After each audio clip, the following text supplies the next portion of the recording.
विक्रम बेताल की प्रारंभिक कहानी। विक्रम बेताल की प्रारंभिक कहानी कुछ इस प्रकार है। बहुत समय पहले की बात है। उज्जैनी नाम के राज्य में राजा विक्रमादित्य राज किया करते थे। राजा विक्रमादित्य की न्यायप्रियता, कर्तव्यनिष्ठता और दानशीलता के चर्चे पूरे देश में मशहूर थे। यही कारण था कि दूर दूर से लोग उनके दरबार में न्याय मांगने आया करते थे। राजा हर दिन अपने दरबार में लोगों की तकलीफों को सुनते और उनका निवारण किया करते थे। एक दिन की बात है, राजा दरबार लगा हुआ था। तभी एक भिक्षु विक्रमादित्य के दरबार में आता है और एक फल राजा को देकर चला जाता है। राजा उस फल को कोषाध्यक्ष को दे देता है। उस दिन के बाद से हर रोज वह भिक्षु राजा के दरबार में आने लगा। उसका रोज का काम यही था कि वह राजा को फल देता और चुपचाप चला जाता। राजा भी प्रत्येक दिन भिक्षु द्वारा दिया गया फल कोषाध्यक्ष को थमा देता। ऐसे करते करते करीब 10 साल बीत गए। एक दिन जब भिक्षु फिर राजा के दरबार में आकर फल देता है, तो इस बार राजा फल कोषाध्यक्ष को न देकर वहां मौजूद एक पालतू बंदर के बच्चे को दे देते हैं। यह बंदर किसी सुरक्षाकर्मी का था, जो छूटकर अचानक राजा के पास आ जाता है।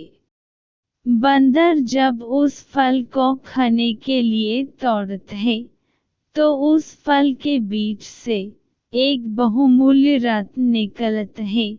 उस रत्न की चमक को देख राज दरबार में मौजूद सभी लोग हैरत में पड़ जाते हैं। राजा भी यह नज़ारा देख आश्चर्य में पड़ जाता है। राजा कोषाध्यक्ष को इससे पूर्व भिक्षु द्वारा दिए गए सभी फलों के बारे में पूछता है। राजा के पूछने पर कोषाध्यक्ष बताता है कि महाराज, मैंने उन सभी फलों को राजकोष में सुरक्षित रखवा दिया है। मैं उन सभी फलों को अभी लेकर आता हूँ।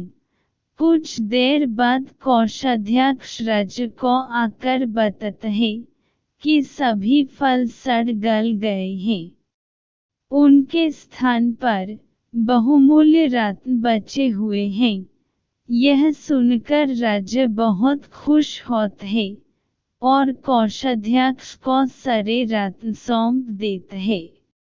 अगली बार जब भिक्षु फल लेकर दोबारा विक्रमादित्य के दरबार पहुंचता है, तो राजा कहते हैं, भिक्षु मैं आपका फल तब तक ग्रहण नहीं करूंगा जब तक आप यह नहीं बताते कि हर दिन आप इतनी बहुमूल्य भेंट मुझे क्यों अर्पित करते हैं। राजा की यह बात सुन भिक्षु उन्हें एकांत स्थान पर चलने को कहते हैं।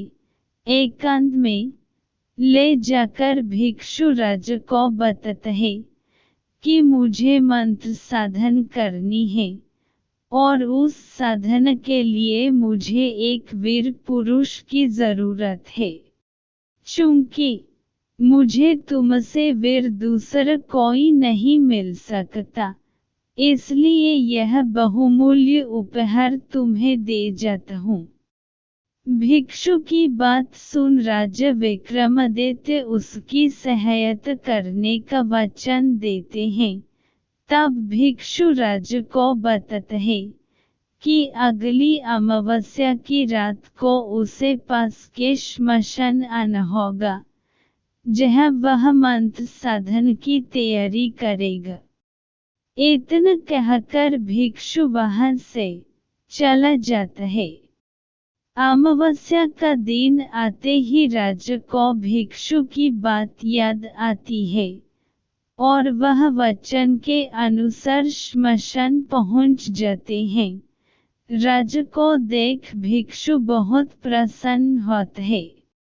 भिक्षु कहते हैं, हे राजन, तुम यहाँ आए मैं बहुत खुश हुआ कि तुम्हें तुम्हारा वचन याद रहा। अब यहाँ से पूर्व की देश में जाओ, वहाँ एक महश्मशान मिलेगा। उस महश्मशान में एक शीशम का एक विशाल वृक्ष है। उस वृक्ष पर एक मुर्दा लटका हुआ है। उस मुर्दे को तुम्हें मेरे पास लेकर आना है। भिक्षु की बात सुनकर राजा सीधे उस मुर्दे को लाने चल देता है।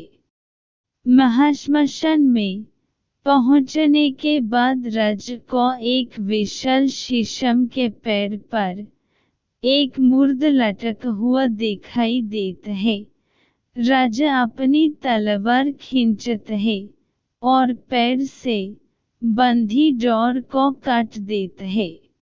डोर कटते ही मुर्दा जमीन पर आ गिरता है और जोर से चीखने की आवाज आती है। दर्द भरी चीख सुन राजा को लगता है कि शायद यह मुर्दा नहीं बल्कि कोई जिंदा इंसान है। थोड़ी देर बाद जब मुर्दा तेजी से हंसने लगता है और फिर पेड़ पर जाकर लटक जाता है, तो विक्रम समझ जाता है कि इस मुर्दे पर बेताल चढ़ है। काफी कोशिश के बाद विक्रम बेताल को पेड़ से उतर अपने कंधे पर टांग लेते हैं। इस पर बेताल विक्रम से कहता है, विक्रम मैं तेरे साहस को मान गया, तू बड़ा ही पराक्रमी है। मैं तेरे साथ चलता हूँ, लेकिन मेरी एक शर्त है कि पूरे रास्ते में तू कुछ भी नहीं बोलेगा। विक्रम सिर हिलकर हम में बेताल की बात मान लेता है। इसके बाद बेताल विक्रम से कहता है कि रास्ता लंबा है, इसलिए इस रास्ते को रोमांचक बनने के लिए मैं तुझे एक कहानी सुनाता हूँ।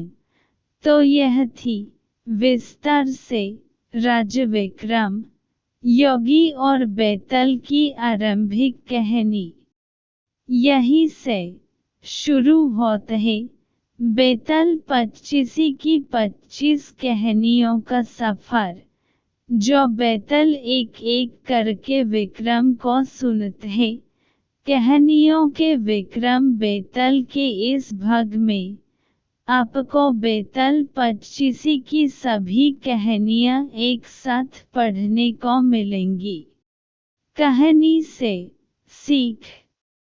एक राजा को हमेशा विक्रमादित्य की तरह साहसी और पराक्रमी होना चाहिए, तभी वह अपनी प्रजा की रक्षा कर सकता है।